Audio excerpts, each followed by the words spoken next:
abençoar, mas aí vai apresentar. Pode orar, você. Vamos orar. Vamos orar, gente, começar a nossa aula. Amém. Pai querido e amado Deus, em nome do Teu Filho Jesus, nos colocamos mais uma vez em Tua presença, Senhor, em oração nesta manhã, te agradecendo pelo dia, te agradecendo, Senhor, por tudo que Tu és, ó Pai. Senhor, toma nossa vida nas Tuas mãos, abençoa, Pai, esta aula, Senhor, que possamos receber, ó Deus, em nome do Senhor Jesus, a Tua sabedoria, a Tua ciência, Pai, sobre a nossa vida, Pai, que possamos abrir o nosso entendimento e os nossos corações, Pai, para receber a Tua palavra, em nome de Jesus. Amém. Então nós estamos estudando Teologia Sistemática 1, Teontologia. Teos, Deus, onto, ser, logia, estudo do ser de Deus. Essa matéria ela está dividida está dividida em teontologia, que é a doutrina do Pai, cristologia, que é a doutrina do Filho, e pneumatologia, que é a doutrina do Espírito Santo. Nós estamos nos encaminhando para a parte final da doutrina do Pai, da teontologia. Nós vamos falar hoje sobre a doutrina da Trindade. Pois bem, essa palavra ela vem do latim trinitas, e ela pode ser traduzida por triunidade ou triunicidade. Não temos essa palavra na Bíblia. A palavra Trindade ela não aparece na Bíblia. Assim como também não aparece a palavra encarnação. Aparece o verbo se fez carne, mas a palavra encarnação não aparece. Mas tanto o ensino acerca da Trindade quanto o ensino acerca da encarnação estão totalmente presentes na Bíblia. Então, como é que nós podemos definir brevemente a doutrina da Trindade? De forma breve, simples. Deus é um Deus, um só Deus que existe na pessoa do Pai, do Filho e do Espírito Santo. Há um só Deus, mas ele subsiste na pessoa do Pai, do Filho e do Espírito Santo. A dificuldade de entender é que nós, às vezes, entendemos pessoa como nós. Eu sou uma pessoa, pastor João é uma pessoa, irmã Maria é uma pessoa, e não é. A palavra pessoa na Trindade, na doutrina da Trindade, não tem o mesmo sentido de pessoa ser humano. É sentido de substância, sentido de atuação, de falar, de responder, de sentir, de participar, e não no sentido de ter um corpo como nós temos, de ter um só propósito como nós temos, de ter as limitações que nós temos. É que não foi encontrada outra palavra. Quando a igreja organizou a doutrina da Trindade, encontrou-se a palavra hipostasis. A hipostasis do grego traduz para o latim persona, em português pessoa. Por isso ficou as três pessoas da Trindade: o Pai, o Filho e o Espírito Santo. Mas é muito importante saber que voltemos lá para a figura de abertura. Tem a palavra Deus no centro, não tem? Aí na figura de abertura? Sim. Então, Deus. Aí tá, começa pelo Pai. O Pai é Deus, mas ele não é o Filho e não é o Espírito Santo. Aí vamos para o Filho. O Filho é Deus, mas ele não é o Pai, não é o Espírito Santo. E aí vamos para o Espírito Santo. O Espírito Santo é Deus, mas ele não é o Pai e nem é o Filho. São três pessoas distintas que compõem um único Deus. Então, essa doutrina da trindade ou da triunidade, ela distingue, ela diferencia o cristianismo das demais religiões. Nós temos outras religiões politeístas, não, monoteístas, que acreditam em um só Deus. Temos o Islã, acredita em um só Deus. O judaísmo acredita em um só Deus. Mas o cristianismo é o único que acredita em um só Deus, na pessoa do Pai, do Filho e do Espírito Santo. Ao fazer isso, apresenta-se o que parece uma doutrina contraditória. Além disso, essa doutrina não é declarada de forma aberta ou explícita. No entanto, mentes devotas têm sido levadas a ela quando procuram fazer justiça ao testemunho das Escrituras. Então, não está escrito na Bíblia diretamente a doutrina da Trindade. Mas quando se pensa na divindade, quando se pensa em Deus, acompanhando o desenvolvimento das Escrituras, as mentes dos primeiros estudiosos foram levadas a crer e a ensinar a doutrina da Trindade. Não houve outra maneira de se fazer a não ser essa. A doutrina da Trindade ela é crucial, ela é muito importante para o cristianismo, se ela for definida, for ensinada de maneira correta. Além da doutrina da Trindade, tem a questão da deidade ou divindade de Cristo, que historicamente tem sido um ponto de grande tensão. As duas têm sido ponto de tensão. Como é que pode ser um só Deus e ao mesmo tempo ser três? Como é que pode ser 100% homem e ao mesmo tempo 100% Deus? Então, a decisão que nós adotarmos, a posição que nós adotarmos sobre a Trindade, ela vai interferir diretamente na nossa posição sobre Cristo. Se nós acreditarmos na Trindade, nós vamos acreditar que Cristo é Deus. Se não acreditar na Trindade, não acredita que Cristo é Deus. E essa posição, ela foi defendida no decorrer da história por homens como Irineu, Santo Agostinho, Inácio, principalmente Ário. Ário, ele deu a vida dele, Atanásio, deu a vida dele combatendo Ário, que dizia que Jesus Cristo não é Deus. Jesus Cristo era um Deus menor, era somente o Filho de Deus. Dizia um bispo da igreja primitiva chamado Ário. E havia um outro, que desde o tempo que era diácono, chamado Atanásio, que deu a vida dele a procurar comprovar que Cristo é Deus, e se Cristo é Deus, existe uma Trindade.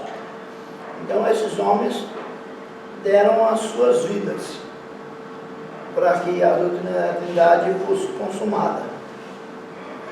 Então vejamos, a posição que adotamos em relação à Trindade também responde uma série de perguntas de natureza prática. A nossa vida cristã prática. A quem devemos cultuar? Somente ao Pai? Somente ao Espírito Santo? Ou à Trindade? A quem devemos orar? Jesus mandou orar ao Pai em nome dele. A obra de um deve ser considerada a parte da obra dos outros, ou podemos entender que de alguma forma a morte expiatória de Jesus também é obra do Pai. Jesus morreu para nos salvar, morreu em nosso lugar, para fazer expiação pelos nossos pecados. Será que essa obra é uma obra somente dele, ou é obra também do Pai? Será que ele veio por conta própria ou o Pai o enviou?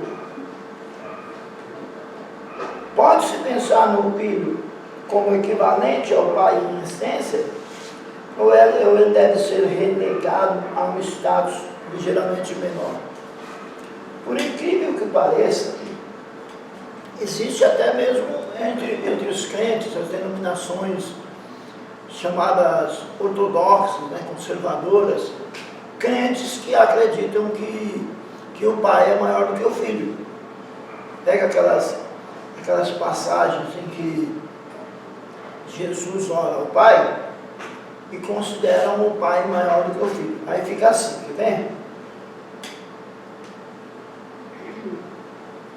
O pai bem grande, o Espírito Santo menor, o pai bem grande, o filho menor e o Espírito Santo bem pequenininho. Isso aqui é uma heresia do século II, chamada hierarquismo, que diz que há uma hierarquia. O pai é bem grande, o filho é menor e o Espírito Santo é pequenininho. Quando nós estudamos isso de forma mais profunda, nós vemos que não é assim. Os três são iguais. Os três são iguais. E Jesus é que se fez menor que o Pai, para que a obra da redenção do homem, da salvação do homem se tornasse possível. Vamos ver isso direitinho? Jesus igual ao Pai. Abram as vossas Bíblias em Filipenses no capítulo 2.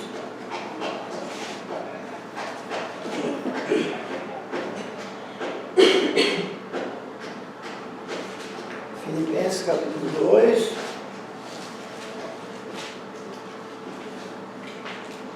Versículo. Somente, por favor. Filipenses capítulo 2, a partir do versículo 5. De sorte que haja em vós o mesmo sentimento que houve também em Cristo Jesus. O 6? Continua, mas até eu pedi para parar. Que sendo em forma de Deus, não teve por a usurpação sem iguais a Deus, mas aniquilou-se a si mesmo, tomando a forma de servo, fazendo-se semelhante ao homem, e ao achado na forma de homem, humilhou-se a si mesmo, e sendo obediente até a morte, e morte de cruz, pelo que também Deus exaltou e soberanamente lhe deu um nome e sobrenome todos os nomes, para que o nome de Jesus se dobre todo o joelho, e que estão no céu e em terra, debaixo da terra, e toda língua confessará que Jesus Cristo é o Senhor, para a glória de Deus Pai. Então, acompanha comigo. Pastor Rony, por favor. O irmão vai lendo. Quando eu pedir para o irmão parar, o irmão para, por favor. O mesmo texto, repete para nós. Vai lá. De sorte que haja em vós o mesmo sentimento que houve também em Cristo Jesus, que sendo em forma de Deus... Para aí um pouquinho. Sendo em forma de Deus. Forma de Deus.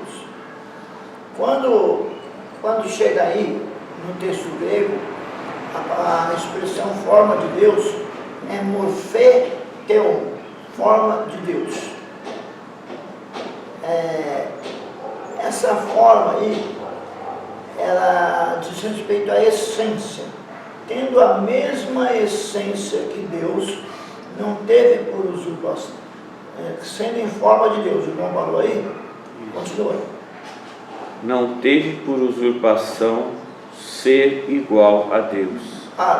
Não teve por usurpação o ser igual a Deus.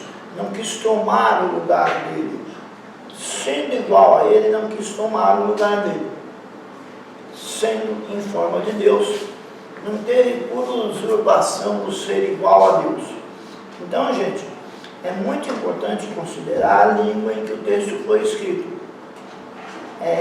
Na nossa língua, tem duas palavras parecidas, igual e semelhante. Mas quando fala igual, a gente já sabe que é igual e igualzinho. Quando fala semelhante, a gente já sabe que é bem parecido, mas não é igual. Tudo bem? Se eu disser, essa cadeira é igual àquela, é igualzinho, não é? Se eu disser é semelhante, bem parecida, não é isso?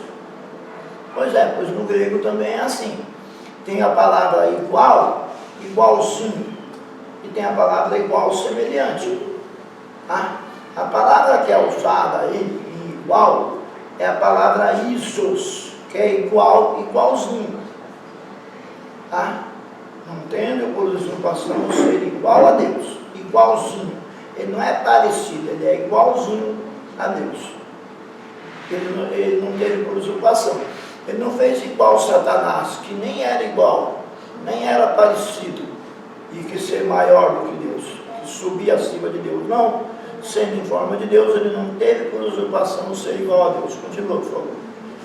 Mas fez a si mesmo de nenhuma reputação, tomando a forma de servo. Tomando a forma de servo. Ou seja, ele não era servo, ele tomou a forma. Ele se tornou servo. Continuando. Fazendo-se semelhante aos homens. Fazendo-se semelhante aos homens. Aí agora, semelhante, tá vendo? Não é igual, é semelhante. Por quê? Porque tem algumas diferenças. Qual a diferença principal? O pecado. Ele não tinha e não tem o pecado dos homens. Então ele não era igualzinho, ele era semelhante. Continua?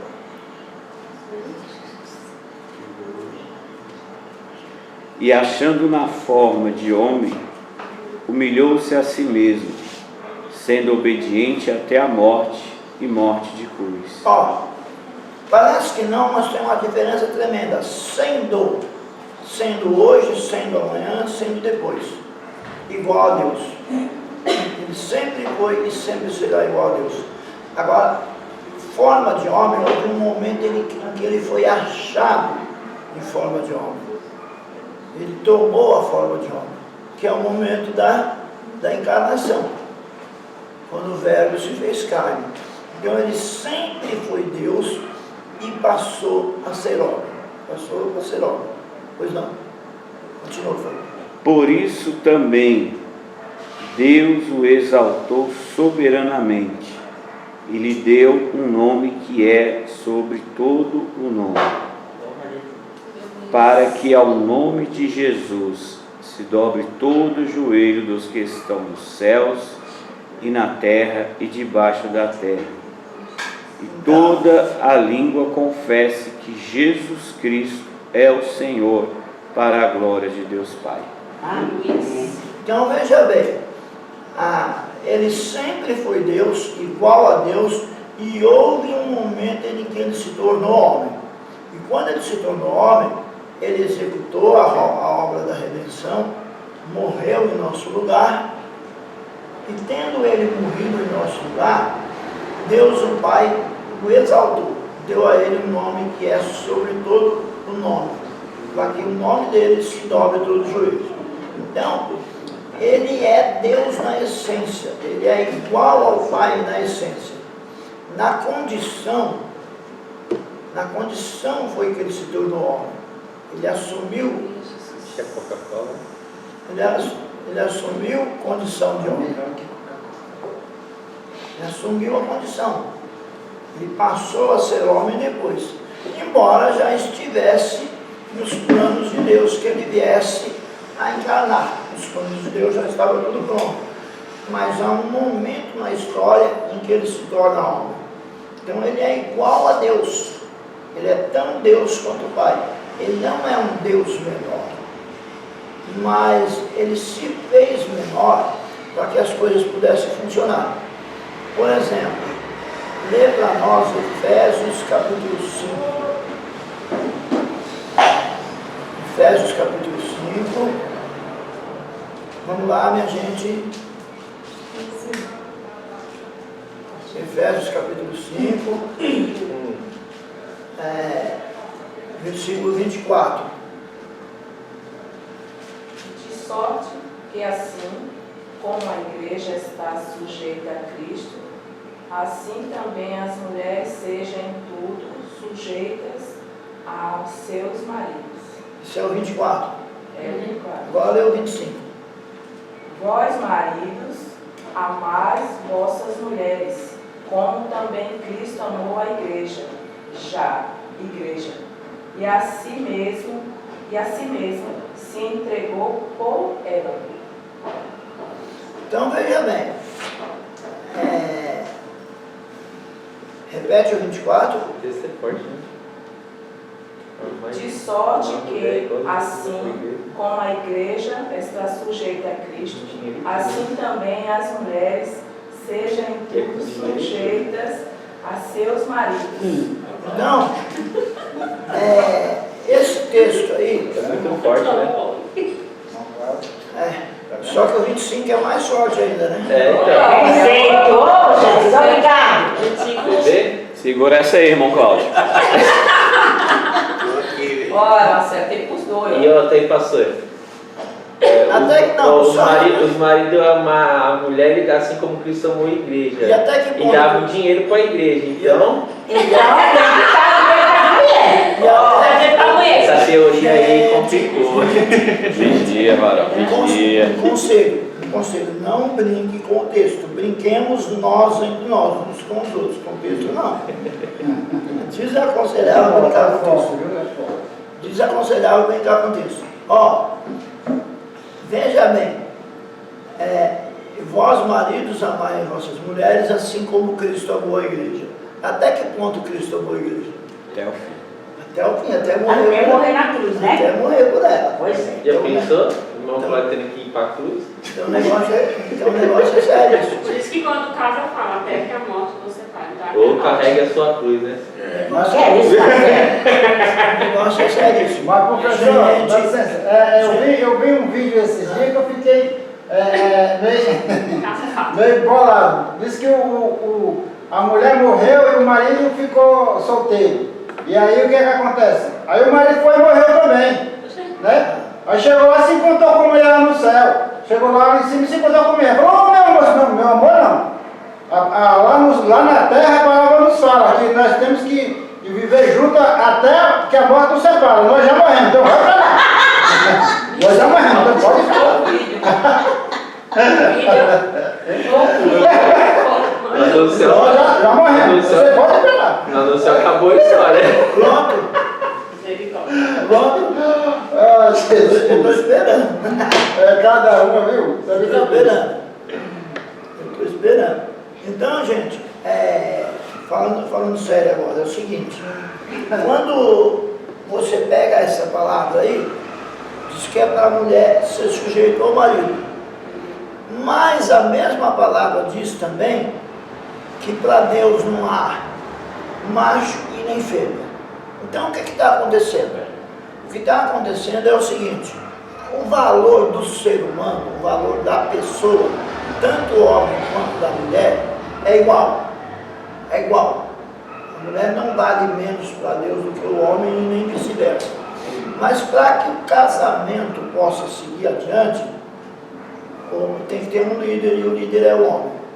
A mesma palavra que é usada para a sujeição da mulher ao homem é usada para a sujeição de Cristo a Deus. É a palavra luputasso. É uma sujeição funcional.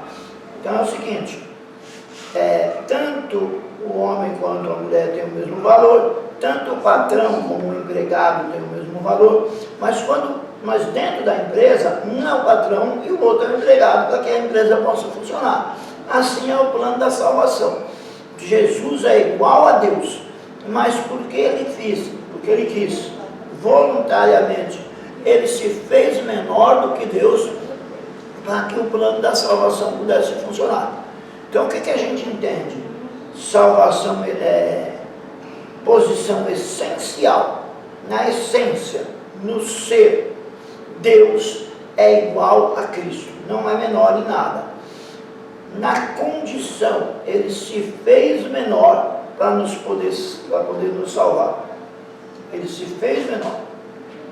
Na verdade, o escritor aos Hebreus diz que ele, por um tempo ele se fez menor até que os anjos. Ele se fez um homem, fez menor até que os anjos, para poder nos salvar. Então, Pai, Filho e Espírito Santo. 3 pessoas, um só Deus. Teve um brasileiro, um poeta brasileiro, muita gente gosta. Eu sempre achei ele fraquinho. Eu gosto da música brasileira, da poesia expressa na música brasileira. Ele eu sempre achei fraquinho, Renato Russo. Tem muita gente que gostava e gosta ainda hoje, eu sempre achei fraquinho. Mas tem uma frase dele, numa música interessante, que ele diz assim: quem me dera ao menos uma só vez entender como um só Deus ao mesmo tempo é 3. Morreu sem entender. Quem me dera ao menos uma vez entender como um só Deus ao mesmo tempo é 3. Mas olha, centenas de anos antes dele, Santo Agostinho já havia respondido a pergunta. Santo Agostinho falou assim: se não creres, não entenderás. Tem que primeiro crer, para depois entender. E como é que você crê? Você crê entendendo os textos da Bíblia que mostram isso. E nós vamos estudá-los aos poucos, nós vamos vê-los. Os textos da Bíblia que nos mostram que um só Deus ao mesmo tempo é 3. Então nós vamos começar nosso estudo da Trindade examinando a base bíblica da doutrina. Vamos começar pela Bíblia. É importante notar o tipo de testemunho das Escrituras, o que tem nas Escrituras, o que está testemunhado lá, que levou a igreja a formular e propor essa doutrina. Porque ela está lá, a doutrina está lá nas Escrituras. A igreja foi lá, encontrou a doutrina, formulou e propôs. Depois vamos examinar algumas das tentativas de lidar com os dados bíblicos, entre elas a formulação ortodoxa. Então, primeiro nós vamos na Bíblia e vamos encontrar os versículos que falam da doutrina. Depois de encontrar, nós vamos na história e vamos ver as tentativas que houveram de explicar. Vamos ver as tentativas erradas, que acabaram se posicionando contra a doutrina da Trindade, e a posição correta, chamada posição ortodoxa. Nós vamos ver todas? Não, nós não vamos ver todas, porque são muitas, mas nós vamos ver as principais. Por fim, vamos estudar os elementos essenciais da doutrina. Então são 3 etapas. Primeiro nós vamos procurá-la na Bíblia, depois na história, e por último nós vamos estudar os elementos essenciais da doutrina e procurar as analogias, que é o mais difícil, que possam nos ajudar a compreendê-la um pouco melhor. Existem várias analogias, mas todas elas tropeçam em alguma coisa.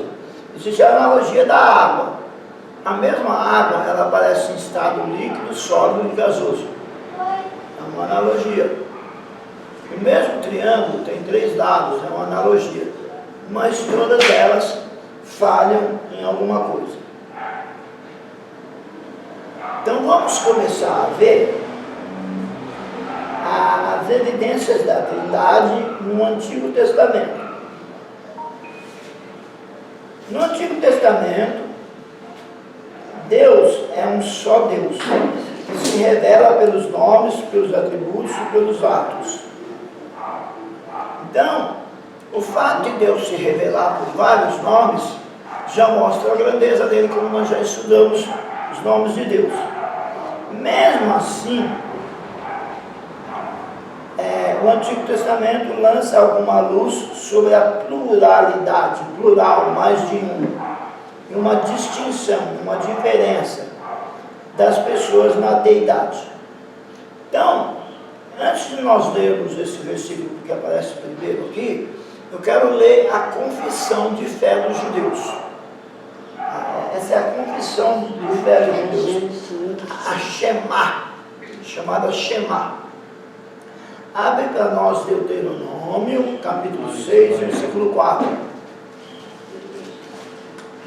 Não é Gênesis? Não, primeiro Deuteronômio, depois a gente vai em Gênesis. Deuteronômio é o quinto livro da Bíblia. Capítulo 6, versículo 4.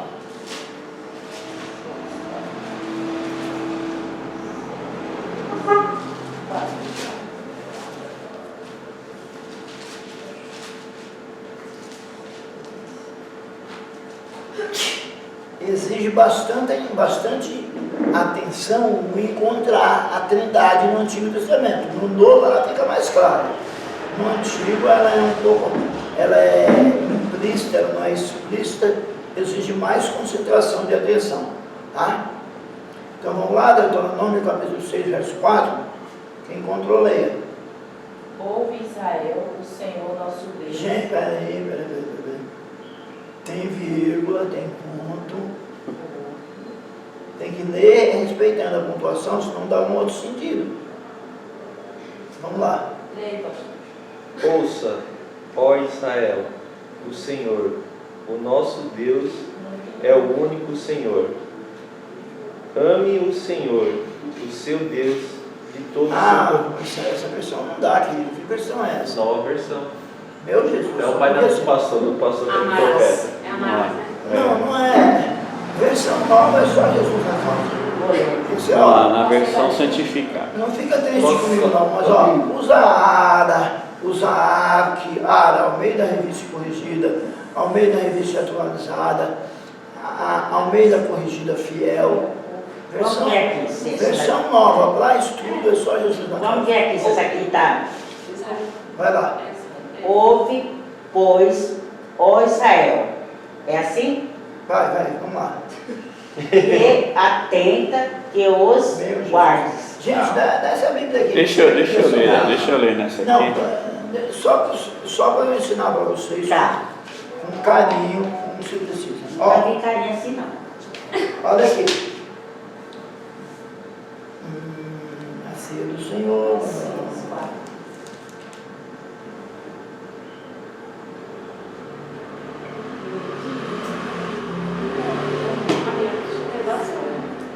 Qual é a Bíblia que ele quer? Deixa eu pegar a que eu uso. Tá, não, tá consagrado. Ó, essa daqui, gente, não brinca, por favor, que nosso tempo é pouco. Ó, olha lá. Essa versão aqui é Almeida Revista Corrigida.